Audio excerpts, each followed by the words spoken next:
Your moderator Aditi, founding member and manager programs of Migraine India.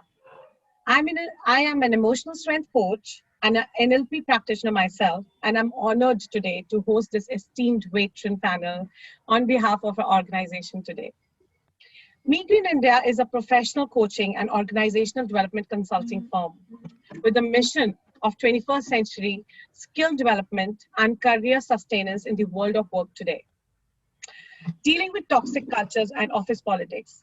Well, this is an important topic and it is affecting many of businesses, working professionals, and organizations. So we are honored to bring this knowledgeable panel together today. Now, I will quickly start with the introduction of our panel members. First, Dr. Rajeshwari Narendran. Definitely, she needs no introduction. Numerous awards winner, honorary director of MHRM, visiting professor of IIM Udaipur, IIM Ahmedabad, in faculty development programs in many universities across the globe. Contributed strongly in development of women and leadership and diversity policies at global level. Next, I'll go to Samira Gupta, award-winning image consultant and executive presence coach. She has been a TEDx speaker and an international best-selling author of The Successful Mind, Business Award winner, Women of Excellence 2018-19, and much more for me to cover it all today on this platform. I'll go next to Dr. A.K. Chawla, impeccable example of a leader, mentor, and an expert with more than 4 decades of experience in HR, management consulting, and much more.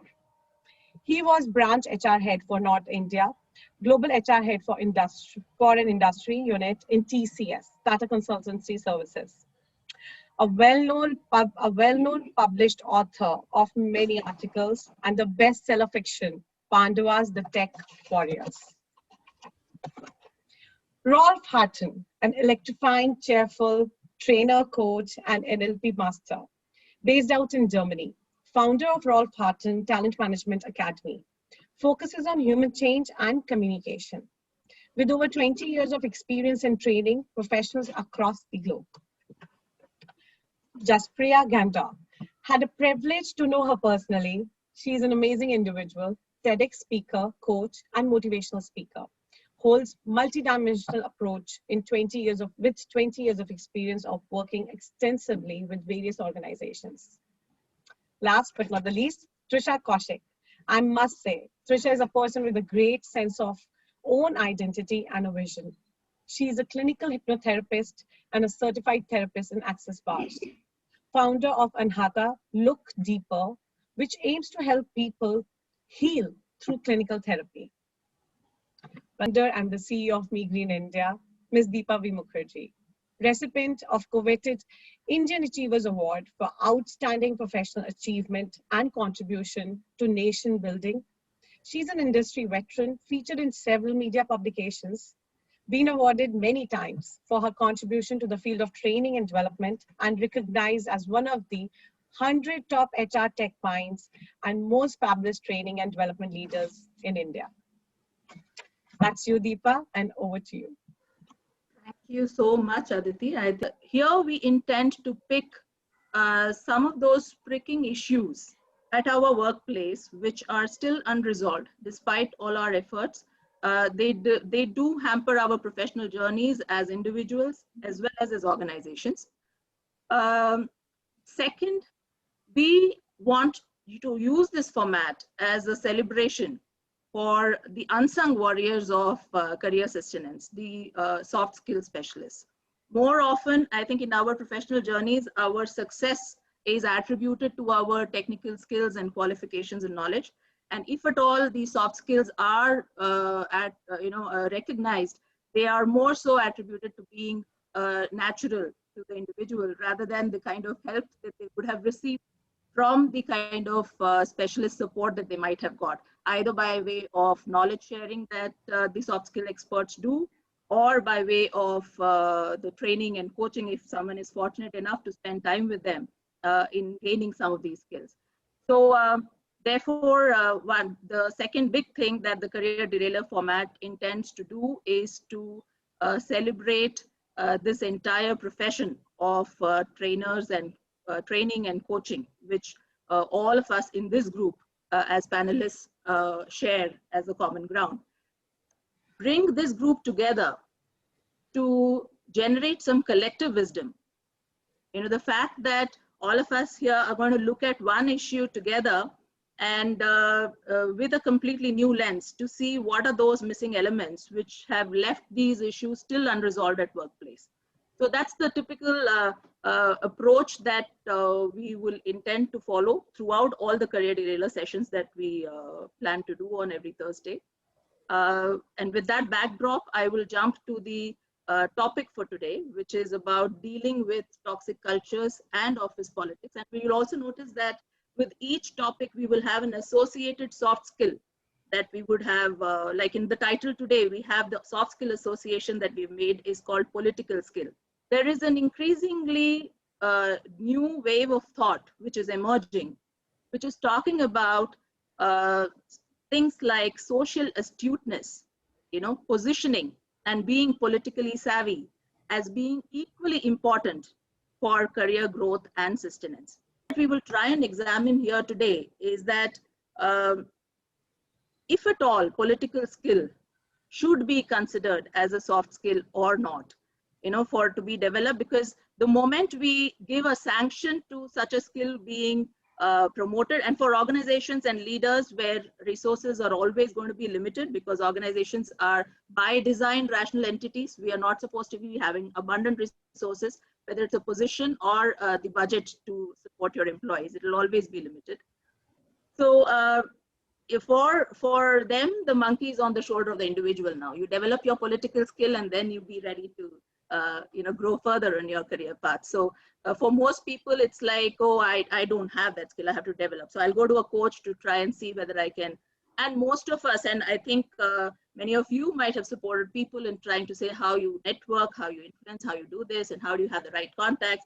And all of these solutions tend to give you either an attack or a defend technique. And in a way, somehow we are trying to fuel in concepts of mistrust and incongruence, because it's only when you have ulterior motives which are hidden. And strategy, by the way, you know, it is supposed to be closely guarded. So when it comes to a business, or it is fine because it's transparently out there. If you're doing a business and if you're trying to meet something there, we will have strategies, and it is not needed to be called out clearly. So we are all aware of it, and that's how we consciously get into that. But if we allow for political skill to be brought in transparently like this, then we are allowing for strategies to be built for you know, creating an interpersonal network, or you know, meeting your interpersonal objectives as well. It's going to be also fueling a culture of incongruence where you know, it is okay to manipulate, it is okay to you know, how good it is going to be for unsuspecting people around us to be manipulated to doing things. It could be our co-workers, it could be our peers, our managers, our subordinates, our family members. So how good it is. So that's the big question that we will try and find an answer to today, whether political skill should be considered as an you know, officially declared soft skill to be developed in working professionals. And when we examine this in deeper today, maybe we'll structure the session into 4 different parts. The way I thought we could move around the panel asking questions is, first we will move and address the skill by itself, political skill as a subject. And then we will move ahead and get into the world of the individuals. And there we will put 2 subsections to it, because the individual world is also, it is us that who become political players, and it is us who becomes victims. So we will try and examine both the individual worlds of being a player and a victim. And then we will move ahead and address the group dynamics, you know, try and see what really happens when it comes to organizations and groups, when we're all in a group trying to accomplish some goals, how important, how essential, what are some of those challenges there which makes all these things happen.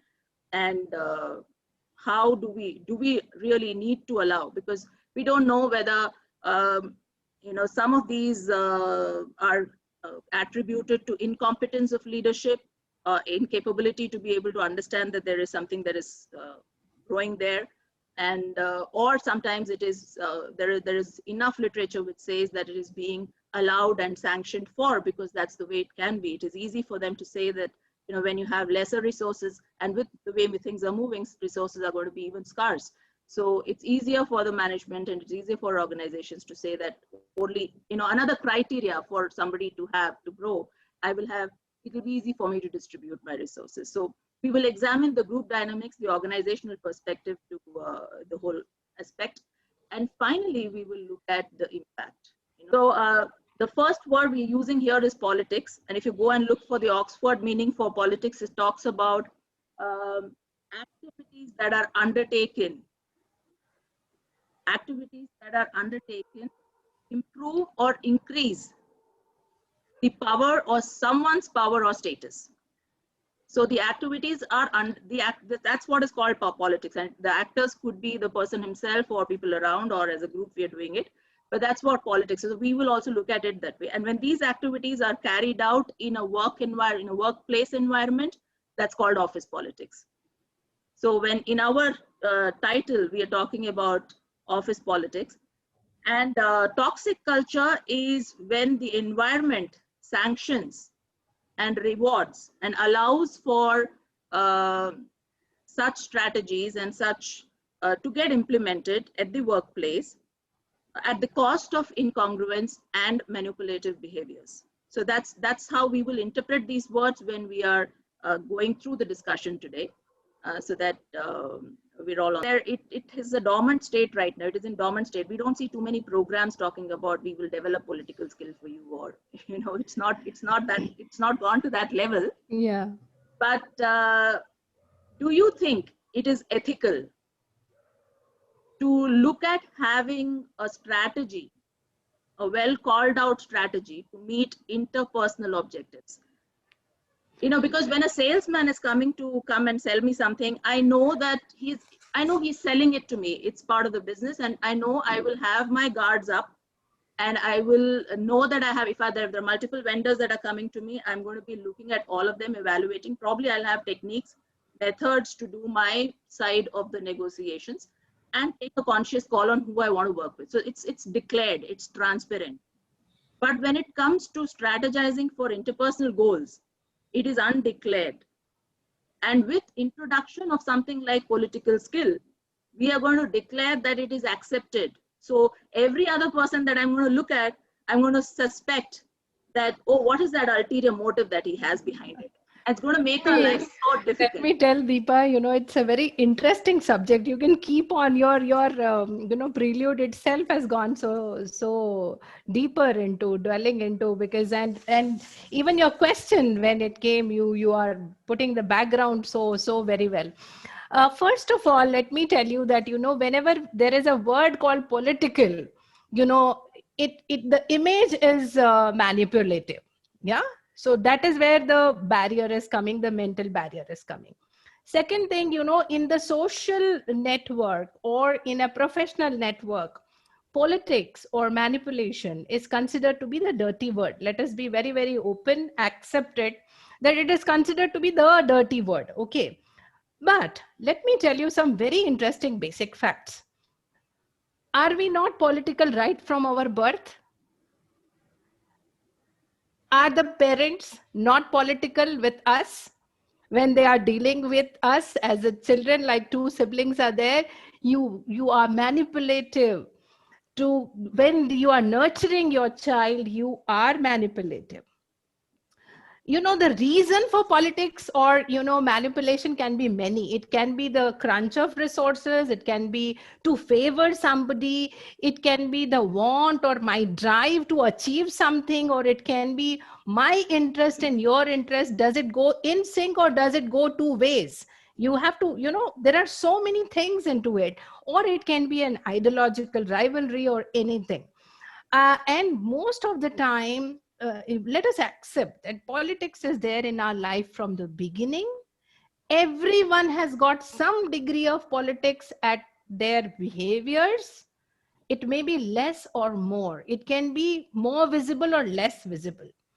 And to connect all these dots for the interpersonal relationship, I am a person who would say, yes, political skills are very important in today's world, because here politically fit or political quotient has to be made in a, because the survival of fittest is there. There is a rat race, there is a competition for everything in the organization. And without compromising on your ethical value, on your soul, you can still be politically skilled and can be doing something wonderful.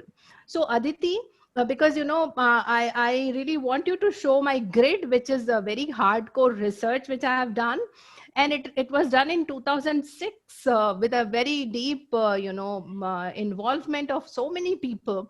And you would see that one side of the grid is politically skilled people, and another side is a group behavior. And I have called it as an organizational political zoo, because I see that these are the types of people who would be there interestingly in any type of organization. So let's see that somebody who is low in the group behavior and highly politically skilled would be who, and what kind of, like, I'm sorry, I'm using certain names with no offense to anything, but let me say that donkey appears to be foolish and very naive and very new, who doesn't know that he may be victim, or he or she may be victimized for anything, or can be manipulated by somebody else, or maybe somebody is trying to control. So that kind of a person can be called as a donkey. A deer would be still frightened, would try to run here and there, doesn't know where to go.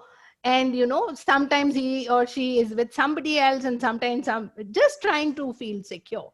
Whereas the monkey behavior would be, you imitate that this is the way somebody is getting success, let me also do it. So that kind of the political skill goes. Here, if I say that a bear or a bear is a loner and is powerful, mighty, but still much more ethical, stronger, in assertive, in firmness is there in the behavior. Zebra is a strategist, can hide and can be, easily taken for something else. And so would be the elephants would be reliable. They would have high group behavior. They would stand together.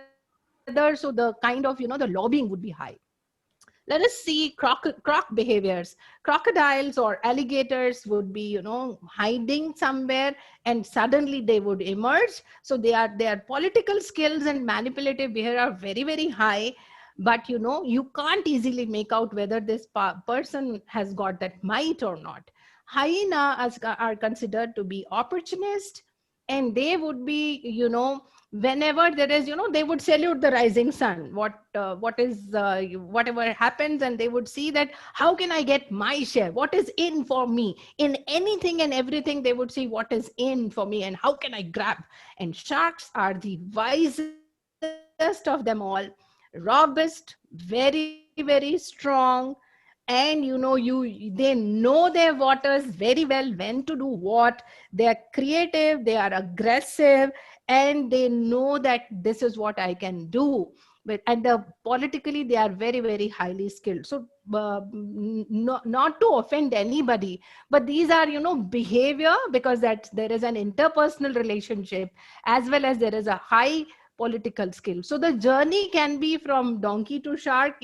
How you balance between being politically skilled and the group behavior in terms of being able to contribute to the group. A shark, for instance, is highly politically skilled and also looking at high contribution as a group behavior. Yeah. So that's, and from a crocodile who has little to do with the group behavior, it's all about self-service, but very highly politically skilled. So obviously, those are the ones that we intended to talk about. Because of late, people have started that this is a part and parcel of life. You have to be diplomatic. If not manipulative, you need to be diplomatic. To get your things done, you need that power in your hand. So mind power, muscle power, money power, whatever it is. But still your political alignment, or your understanding the other people has become very, very important, so that diplomatically you can deal with them. So the word shift is from manipulative to diplomatic. or to be, you know, more smart, intelligent, where you can deal with them much more intelligently and can get your interest and goals served, as well as you can make an impact in the organizational performance as well. Yeah, yeah. So Rolf, you want to say something? Yeah. I cannot avoid, sorry. You know, I really like what you said at the beginning, because nothing is good or bad itself. It's just we make it to good or bad, and everything that in general is a good thing, if we are doing too much from it, it will automatically become into something bad, I think. And the other thing is, you know, everybody from us in his kitchen has a knife. But is he or she automatically a murderer? I don't think. You know, every tool you can use a positive, it's depend on the intent you have and how much ethical you are and how much, I use my words, how much you love people, you know? That's my 2 cents to the point. Thank you so much. That's wonderful. So what we come to is, of course, understanding that there is something called political skill, and looks very similar to being socially very competent. And when do they even realize that there is a possibility for me to look at this aspect? Because I think this is one incompetence which affects people around more than you yourself immediately. In the short term, it doesn't affect the person, it affects people around more. So one disease which it's like you have the virus, but it actually creates problem for others around you. It's like in Corona, we had the people who were asymptomatic, who were themselves not seen to be not well, but they passed on the infection to others, and they got sick. So I would like you to bring your perspective from the experience that you've had in dealing with executives and coaching them through difficult situations like these. Thank you, Deepa, for that question. And I'd like to say that, I never really thought about politics from this angle. And today we're discussing political skills as being one of the soft skills, because I always thought that we had to be tactful, we had to be mindful, we had to be soulful and not political. And like, Dr. Rajeshwari said, it's very true that the word politics itself has a negative connotation. So as far as my experience goes, I'll share a small story from one of my recent clients, senior person, very, very senior person, head of the business. And he took over and started putting his team together, started working with all the other senior leaders.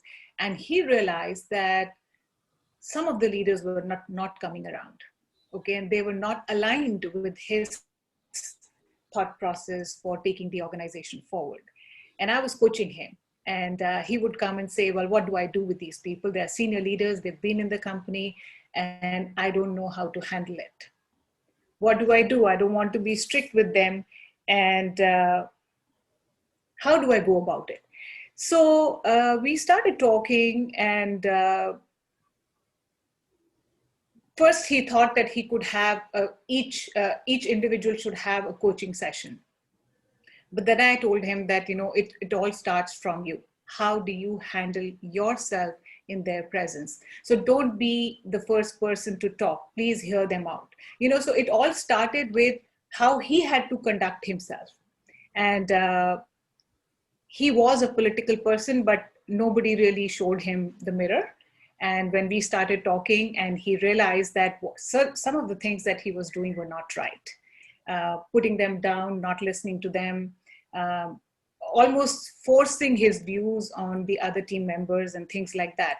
But slowly, when he started listening to them, he started including them into the discussion, taking their views, taking their opinions, became the last person to speak in the meeting room, giving them the impression that, look, I'm here to work with you, and things like that. Things started improving around him. So like you said, he had the virus, but everybody else was experiencing that. And slowly, when he started working on himself and he became more conscious of what he was saying and how he was saying, he became more mindful of what he was creating in his own world. And that's when things started changing for him. So I guess from the image perspective, he had issues with his previous boss, okay, and he took over from him. And when I was coaching him in the first phase, he had major issues with his boss, where he was not including him into meetings. He was a credit thief, and all of that. So he had major concerns about that. And then when he became the head of the business, he in many ways started doing that. Like Rolf said, that everybody has a knife doesn't make them murderer, and it was situational. So he had to prove that he was fit for being the head of the business, and he was doing certain things, not realizing that he wasn't creating a very conducive and an open environment around him. So from the image perspective, when he realized that he had created a reputation about him which wasn't working for him, and he had to alter that. And the whole personal branding bit was a big realization for him. And he started, like I said, he started working on his communication, his thought process, looking at people as part of the organization, and not not someone who did not align. So it was his thought process that they are not aligned with me, but that wasn't the truth. So when he opened up a little bit and allowed them to talk, included them into discussions, that's when things started changing. So I think now he's, of course, a very happy leader. I would say I'm using the term happy because he gets what he wants. He's more tactful now. He's more mindful of what he says and what he creates and things like that. So I guess political, I'm not still sure what political skills mean, but I do realize that your good interpersonal skills, ability to understand what is being said and what is the meaning of that, where this person is coming from. Also, the whole mindfulness of what you want to create together, and not be the only person who has to run the show. I think a lot of it happens because we take charge and as a leader, and we think that we can turn around everything alone. But that doesn't really work. So as long as you include others into as part of the team and say, okay, we have a goal together, that really works. And every time, and now he's worked on his reputation, so it's better. But he was known to be rude. He was known to be inconsiderate. He was known to be all those negative things, because he was working from his perspective, his mindset, and he was just he was doing things that he felt were right. So with somebody who's highly political can also be a very, very bad reputation for himself in the long run, not realizing what he or she is creating today. So from the image perspective and personal branding perspective, it is important that we be political, but we don't sell our soul, like you said initially. So as long as you are doing it consciously and towards a positive outcome collectively, I think that's going to work. Right? But the thing is that, when you, the crocodile personality, the politician, I think it's more to do with how you are wired, how you were brought up. It goes back, right? So a lot of people who behave in a certain way in a certain situation is not really what is happening in that moment. It is how you were brought up, what you saw, what you experienced, what you heard. And that really shapes you in becoming who you are today. So I can be political or tactful in any situation, but I will never be somebody who will harm someone. I will never be somebody who will say or do something which is, I'll never sell my soul. Okay, I can be tactful, I can be mindful, etc., and political. But so this is really to do with who the person is, and what a lot of self-awareness is needed at the leadership level, where you know who you are, what you're creating, and what's really going to happen in future. So today you may be right in doing what you're doing, but is that going to work for you when you go really far from here? What will you leave behind as your reputation, as your lasting impression on people who have worked with you, who have been associated with you? How will they remember you? And that's really important, because if you're so unmindful of what you're creating today, then short-term gains are fine. But in the long run, your reputation is going to precede you. Yeah, Right. the crocodile has to come out for its prey. So it does come out to the surface at some time or the other to catch the prey. So it will come out. Eventually, it can keep hiding for some time, but it'll come out. So yeah, Dr. Rajeshwari, you want to say something?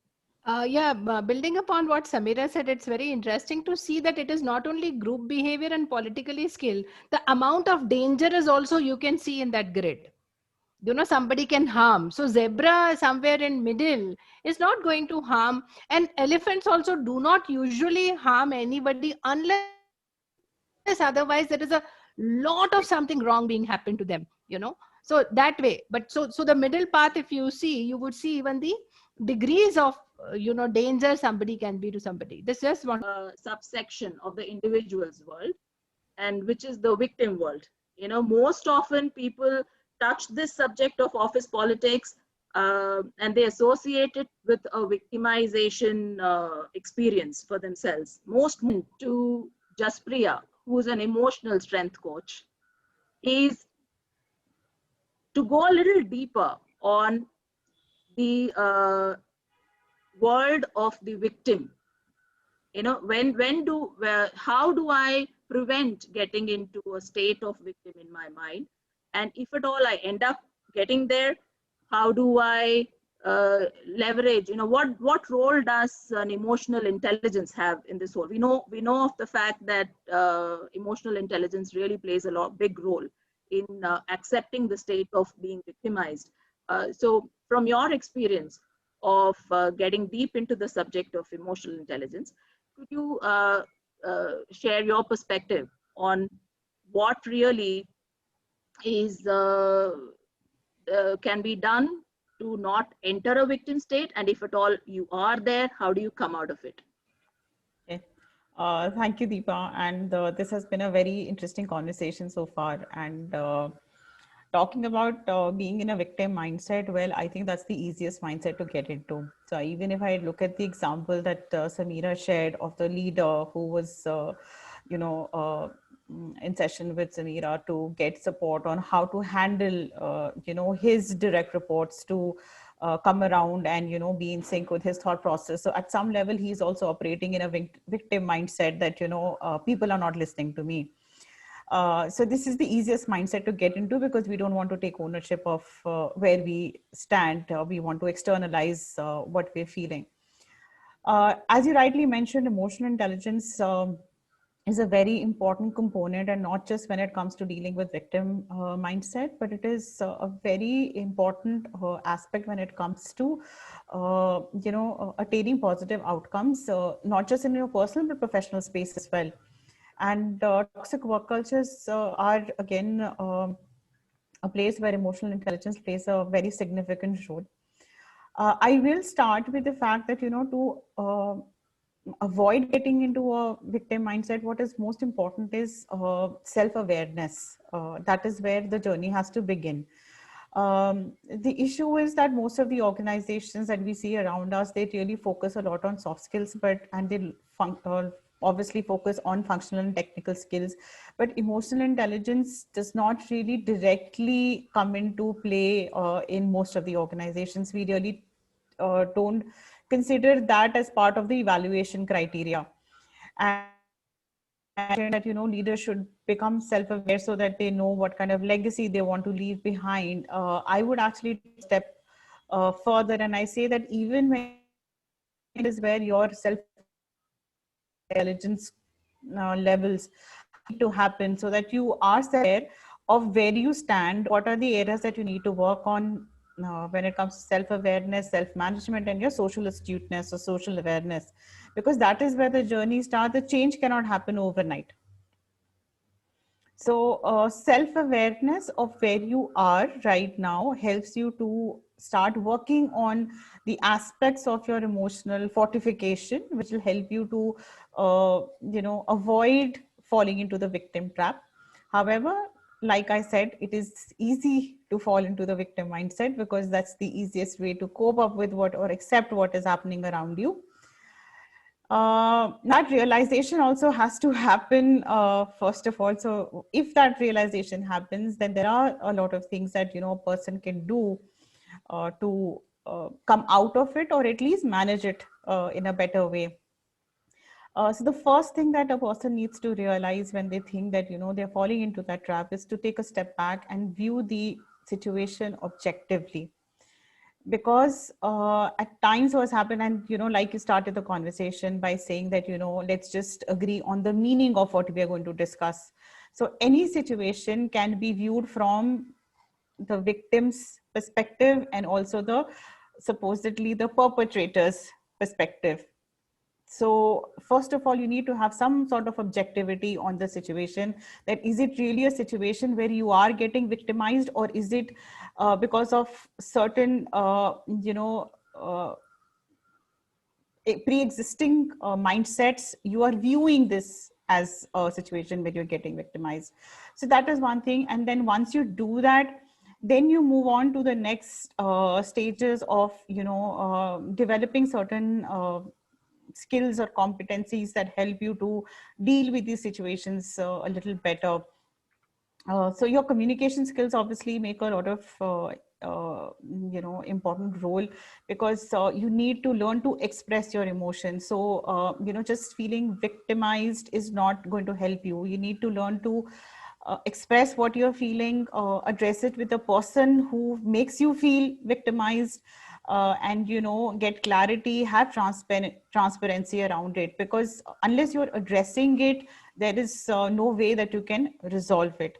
So with these couple of things, and you can at least work towards resolving the issues. Normally what happens is that this kind of an environment also impacts a person's self-esteem and confidence a great deal. So parallelly, what I also recommend is that a person should start setting up small professional goals for themselves, go on to achieve them, so that at least they can bolster their self-esteem and confidence while they're working on the emotional aspect of managing things.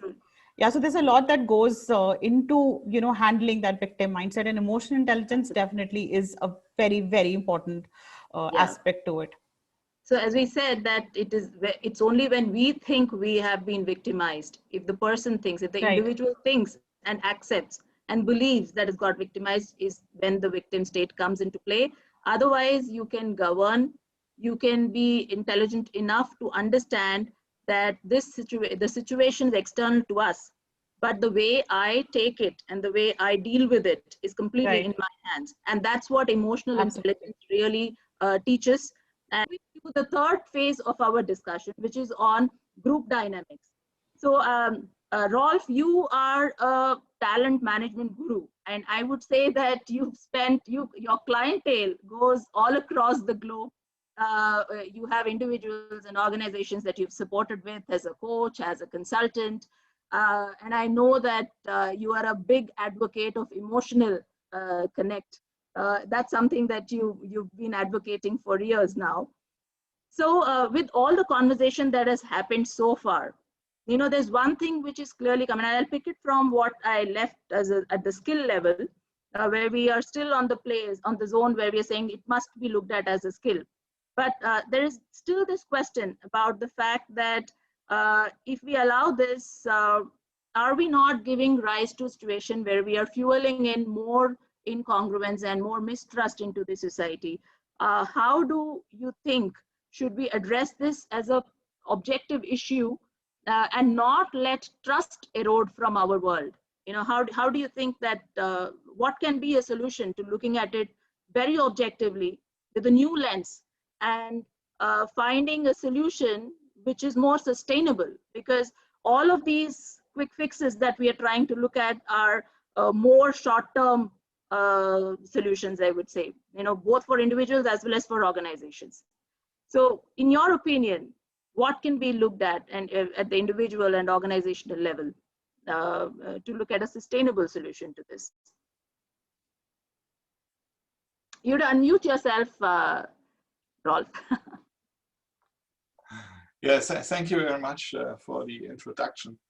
And what I have to say first is that all the aspects we listen to right now are very important parts of getting a sustainable solution for it. So what is the last things we hear was like, we talked about everybody has a knife, right? So, and the other thing was, be more conscious about what you are really doing. And we are not talking only about the leaders, we also talk about the people in the company. Be more conscious about what happens there. And when we had the discussion, I told you about the calibrated loop that people fall into from time to time, right? There's one word that is starting that loop and starting this behavior, which everybody knows from childhood. If my dad says something like Rolf with this kind of way talking to me, it was like, yes, sir, what have I done, sir? Yes, and that's kind of that peak that gets. And then we hear Jaspira, is that right? Jaspira? Yeah, okay. Jaspira. Yeah, Jaspira, yeah. We hear about being more aware of language and be more aware of how are you using words. There's the concept of modal operators, means you have to, you must, and so on. So be clear. Nominalizations, something like people are using words as a noun, right? Which is not the right thing, because it's not defined in our languages. So we need to ask a question: what exactly, how exactly, what do you mean? I can, out of my own life, as when I get my first people responsibility, I had a very political or manipulating boss. I'm not sure if he was aware, but he became a little bit more aware when I start my journey as learning something, because he had sentences like, we have to do it because it is like this now. What? Who? And you know, then I start my education, and next time he used a sentence like this, I said, who says this? And why is it like this? And if you want me to do something, regardless what it means, then tell me, please, go Rolf, do, instead of using sentence like this. So what I want to say is, help the people to understand what is going on. And also, if it is their managers, that they have the possibility to give answers and to ask questions to make the manager aware. And you know, we're in the concept of emotional connectivity leadership development, which means make the managers aware of what they are doing. It's not like we are sitting together in a circle and cry. That's not what we talk about emotional connectivity leadership, right? It's more like, be aware what you are doing, be empathic, understand the people, listen, observe yourself, observe what you are doing as a manager. Be aware of you're standing 2 steps higher than everybody else, and every action you are doing is much more important and much more on the spot than everybody else's action. So be aware of this, and be aware what is how do people see you, and not ask them in an audience, or to try to get a personal conversation with them and try to figure out what is the thing that I could do better. It does not mean you have to change, but you have to listen and maybe observe yourself. Is it like this, or was it kind of his problem, right? So this is what I would say. Yeah, it's like in the newspapers, sometimes if there is an article, you know, they clearly declare this is a sponsored article, this is an advertisement. Yeah. So if the intent is declared, then you are not selling your soul.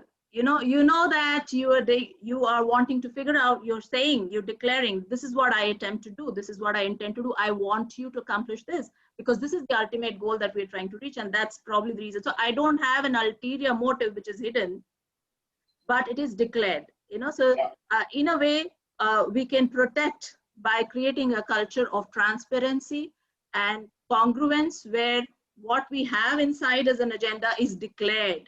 And Anil, you have had an extensive career, and you've kind of seen all kind of lives in your corporate life, being a business leader, you've been an HR leader, you've been into people development.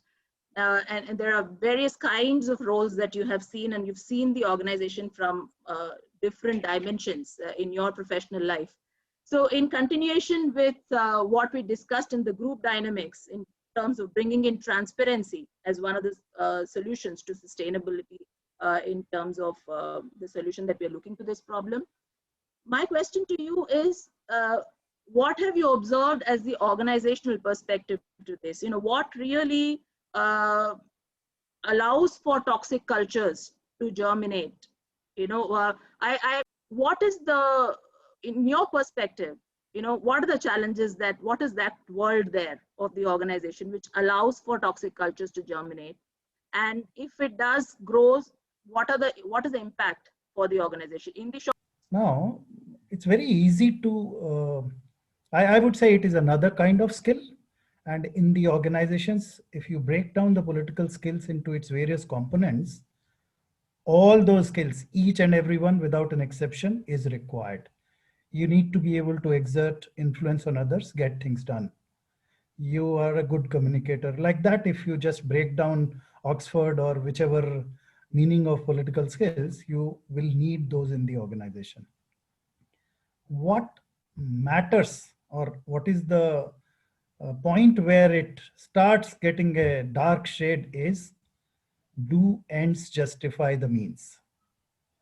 And for that, in the organizational context, your organizational values are the guide. So for example, if I'm saying, am I being political in the organization? I will very boldly say, yes, I am being political. But the moment it's a question of, for example, let us say if my objective is, I have to deliver a project within a certain timeline, which is unrealistic. So what do I do? Now, there is an end that is there, and there are means which I can adopt.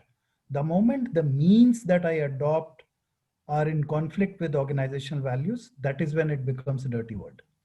So I strongly believe that one, we should do away with this notion that political skills are something negative. I think most of the elements of, or all the elements of political skills are required in the organization, because without that you can't survive.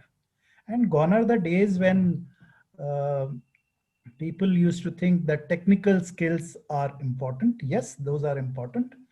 But then with technology taking over a whole lot of technology related skills, it is the rest of the skills, which is the soft skills. And in my earlier days in TCS, we used to call it as biz skills. Those skills assume equal importance. In fact, all of them, even the kids who are entering the industry, they know that soft skills are important.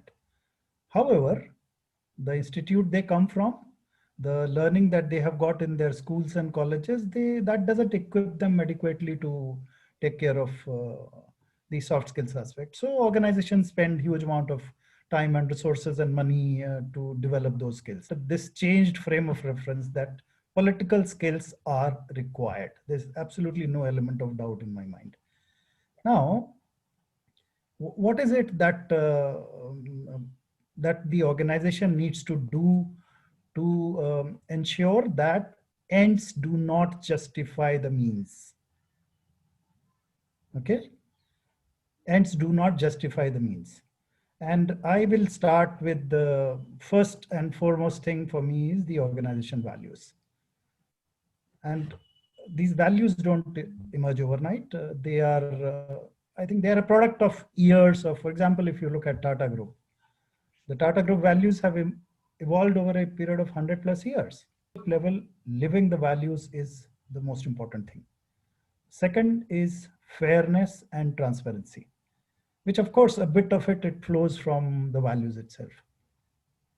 So when I say fairness, which means you have not only to be fair, you also have to be perceived to be fair, which means your visible actions, your subtle actions, and the way people will infer those actions, each of the three aspects are important. Transparency. Transparency often gets interpreted by saying that, oh, the management doesn't share the details about the financial deals that it is going through, how much business is in the pipeline. Transparency doesn't mean that everybody in the organization needs to know all the information that is there. but then you take the trouble of communicating, look, this is the information which is for a certain group of people to handle. And if it drills down to the lowest level in the organization, there is a danger to the organization. The whole idea is that what you do with this kind of situation, right? Now, when you look at the leadership perspective, transparency, fairness, all this is fine. But at the manager level, it is more the transparency in day-to-day operations. And in the corporate context, there will be few things you will realize that organizations become political at certain times of the year. And one of those times is when the appraisal is happening. A lot of politics is being talked about at the appraisal time. And if it is an annual appraisal, that is the time when it peaks. And then 3 months later, the very statement that, oh, it is so politicized, managers are playing political games and all that. Nobody talks about that because it has its own shelf life and dies away. Why does it happen? That onus of ensuring that this doesn't happen is on the managers, because leadership will be so far removed from these periodic events that happen that they won't be able to run or control or guide how you actually do the appraisal. Yeah.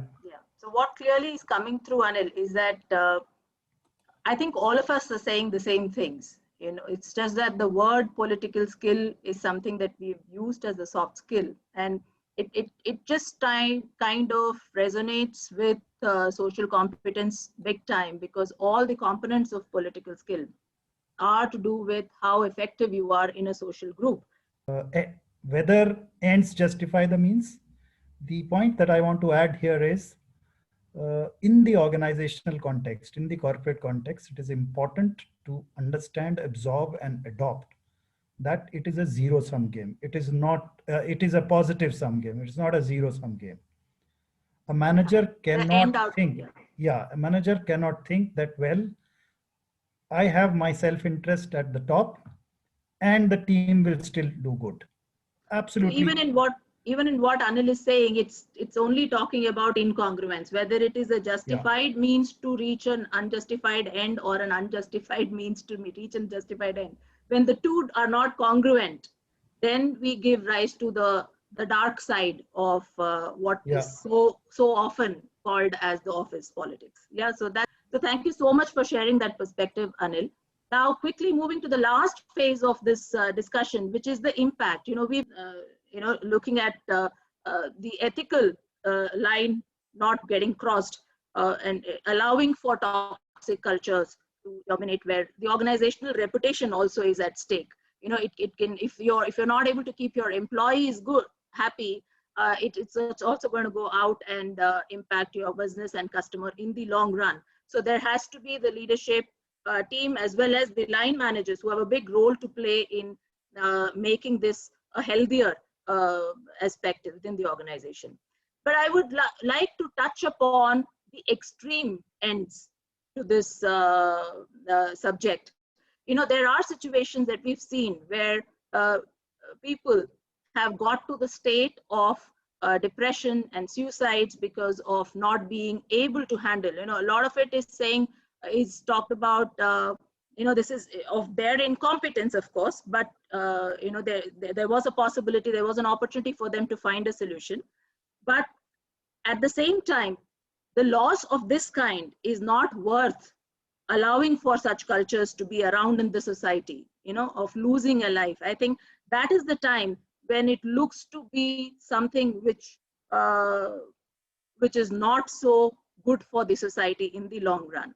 So I will, Trisha, you have been into the healing profession, and I'm sure you've handled and dealt with your clients who have been struggling with issues of similar kind. Would you like to throw some light on how can people take charge, and how do they sense what is that right time for me to go and seek help and not fall into the downward spiral into an extreme state of the kind that we just spoke of? Yeah, thank you for the question. So basically, number of my clients, what I have noticed is the self-worth and the self-esteem plays a major role in this. Now, starting from the start, for example, if we see the way a person is educated, like for a 4-year-old, 5-year-old, when the kid goes into the school, the kind of education that is given, it is mainly academically driven and logically driven. We are never told to trust our intuition or the trust our inner knowing so that we don't get into this trap. And secondly, what happens in the organization is whatever politics is being played or whatever the boss is doing or the authority figures are doing, the fact is we cannot change them. We cannot change the situation overnight. As Jaspriya said earlier, the only thing we can do is to have that self-awareness so that we recognize the patterns that is happening in our life. And once again, I would reiterate that the self-worth and self-esteem in this plays a very major role. Now coming to the communication, having interpersonal skills. So the interpersonal skills is not only the verbal communication, non-verbal communication plays a major part in it, major role in it. And what is basically that non-verbal communication is the vibration, is the frequency at which we are vibrating. So this frequency is basically all the beliefs that we hold, which are formed by the upbringing. Like for example, I had a client, I'll tell you a story. I had a client, his parents were not very financially, not very stable. Grandparents were very stable. So the fees, the parents were not able to pay his fees. Okay. So when the client regressed back, he regressed back to an incident where he is in 8th standard and fight is going on between his parents and his grandparents. And grandparents are not willing to pay his fees and parents are pleading their parents, that is his grandparents, that please give me some money so that I can pay his fees because the child is so intelligent and we want to make him study. Now at that very moment, the child was listening to all this conversation. And at the subconscious level, he took this decision that every person, each and every person is in this world is financially at a better position than me. So if somebody comes to me, I'm not going to help him or her. And when he told me this decision, he realized that what my grandparents did to me, I'm doing that to other people. So this is how a certain belief or a certain experience percolates down to the other generations. So what I feel is it's all starting from the self. Like once you are self-aware and you see your life, like the 30 years of life, the 50 years of life, whatever your age is, you are very, yes, when you trace back, you are very easily, you are able to trace those patterns in your life. And once you can see, yeah, this is what is happening in my life. Then Trisha's point has got us back to the atomic view of the concept once again, which is the individual, because it germinates from there. And the individual, the smallest unit in this whole conversation, it can come from, whatever life experience he or she has gone through. And there could be many reasons for the way one behaves at certain point in time in life. I just wanted to add, like, being depressed, like I'm not saying this out of lack of compassion, but being depressed or being suicidal is not the solution for it. Like we as human being, we are born with two survival instincts. One is the fight mode and the other is the flight mode. So in layman language, if a lion comes, I will do either of the two things to save my life. I will either fight with the lion or I will run away, which is the flight mode. The third thing that is there is playing dead. So playing dead, you have 50% probability. Either the lion will come and eat you up or the lion will leave you, thinking that you are already dead. So depression is a modern day playing dead, which doesn't work. It's somewhere near to feeling victimized, as Despriya said, but which doesn't work in life. And when people come for therapy who are in victim mode, it's so difficult to get the results. So the only thing that can get people out of their situations is themselves. That inside knock should be there, that yes, we need to change our life. True. Yeah. Yeah. Samira, you wanted to say something? You raised the hand first. Yeah. So I had raised my hand, but then I heard Anil speak, and now I have a slightly different question. So I know Anil said that we should break it down. Political skills should be looked at into various elements of it. Now, I have a straight question. Can you be political and also be trustworthy? There are 11 elements that get into political skill. Okay. And all of these 11 elements, they match with what you call as social competence also. And there are these two additional aspects, which is not in the called out elements of political skill, but it is read between the lines, the connecting the dots. The strategy which gets built by using all of this for self-serving, an extreme bias for self-service, and willing to go and manipulate to allow for that to happen, is the only differentiator between the elements that call for social competence and someone who is political. So the question is, yes, it is absolutely possible. And the best way to look at it is, what are we facing these days? Yesterday, there was an announcement that Government of India has sent a notice to WhatsApp.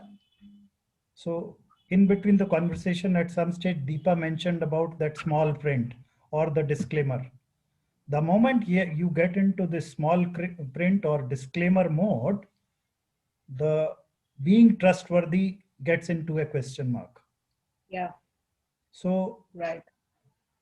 WhatsApp needs data. They better be straight about it, that we are going to use your, we are going to use it data, for something. Use your data, and if you want to use our service without giving this data, I'll make it a paid service. It's my choice after that. I like what Trisha said, and I'm also a strong believer in, first of all, be clear and be aware of your beliefs. And it comes from how you grow up and your family, and sometimes even family members that you never met and you never know. But the thing I want to say is, we cannot change other people. We can only change how we handle them. And to the value part, Anil, I can add, I observed more and more that values in companies are written down and nobody lived the values. And the observation I have is, the more we are looking at the purpose of the company, and I take two extremes. We want to earn money and want to make more profit, could be one purpose of a company. I tell you another one. We want to have happy people in the company, and we want to work for happy people in the society. That's another purpose. And depending on this thought, we can have a different company. And in Germany, we have a saying, the fish is always rotten from the head. And I think you know this as well, right? That's kind of, the management must show how it is. Yeah. Not the other people. It's like saying we've taken several corrective actions when it comes to environmental sustainability. We've got rid of plastics. We've said we will save wildlife. We're going to preserve forests. Economic sustenance was always there. We've taken a lot of corrective actions of that. But it is time that we also look at social sustainability in the long run.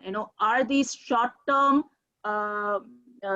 gains going to be, do they justify, the long-term social sustenance for us? That's something that is important for us to examine and bring in the right perspectives. I think the conversation has really brought in certain aspects where the individuals certainly can take charge and govern their own space in terms of not getting into the victim state and not getting into the political player state, but however still being able to manage, because self-governance means that I have to take care of my self needs, but at what stage do I know to what extent can I go towards my self needs, and what is that thin line which takes me to the darker shade when when I am willing to go towards my self needs and accomplish those at the cost of others around me, at the cost of people, either in terms of reputation or in terms of causing whichever kind of harm it could be for them.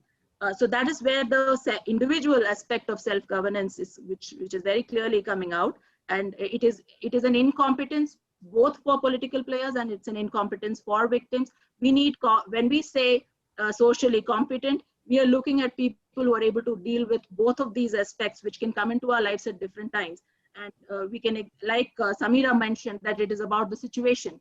We can be in either of the situation at different times, and how are we able to intelligently and with a lot of self-awareness deal with it and be in a competent state at all times. That's one thing that is clearly coming out. The other thing which is clearly coming out is that organization, which is nothing but individuals, it is nothing but a group of people working towards a certain goal. How do they become aware, and how do they take charge to make sure that for their short-term gains, we do not end up creating ripples of less happiness, stress, and anxiety in the society? That's something that is important to, obviously the world is going to be less happy with so many people in a victim state. Both the things have to work in tandem. Both the individual dimension as well as the group dimension has to work in tandem for us to move towards any kind of correctives which looks at a sustainable model of development in the society as far as this is concerned. Jaspreet, you wanted to say something? You had raised your hand, Swan. Yeah, so I just wanted to basically sum it all up by saying that, we've talked about self-awareness, and self-awareness is just first step. Because if you look at the entire emotional intelligence and well-being structure, the journey to making those changes starts with self-awareness, but then you have to take it to the next level of self-management, where you are actually making those changes once you've realized what needs to be worked upon. And then you take it to the social awareness level.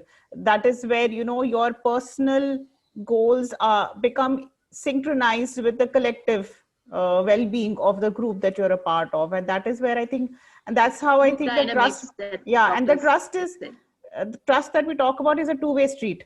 And looking at it in a different way with a holistic perspective, we hopefully have generated triggered some thoughts for everyone to look at and really see that just like environmental and economic sustainability, there are many aspects that need a completely new outlook and perspective that needs to be brought in when it comes to social sustainability as well. Right. Dr. Rajeshwari, you wanted to say something?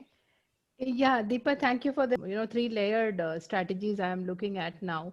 What Trisha said, I definitely say that victim feeling that victimization, that means you are also a part of it. Let us have the acceptance. The moment you accept that there is a politics, half of your problems can be now then seen through, and then you can see what is your role, what is others' role, and then attachment and detachment. Detach yourself and see that what have you done to that. It is very, very important. And second thing, like interpersonal, when I am talking, like this was an at individual level, but when you are thinking at interpersonal level, we have to see that what are the triggers and how can they be mitigated.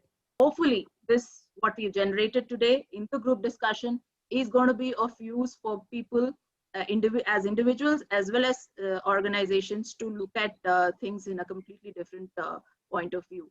So thank you so much to all the panelists for taking out time. And over to you, Aditi. Thanks to our live audience to be part of this session. And stay tuned for such more pressing discussions and topics that we'll discuss every Thursday. Yeah, we have definitely enjoyed the discussion and appreciated in different ways. Okay, thank you. Thank you, everyone. Thank you so it was much. great being with you all. Thank you. Bye-bye. Thank you all. Very informative.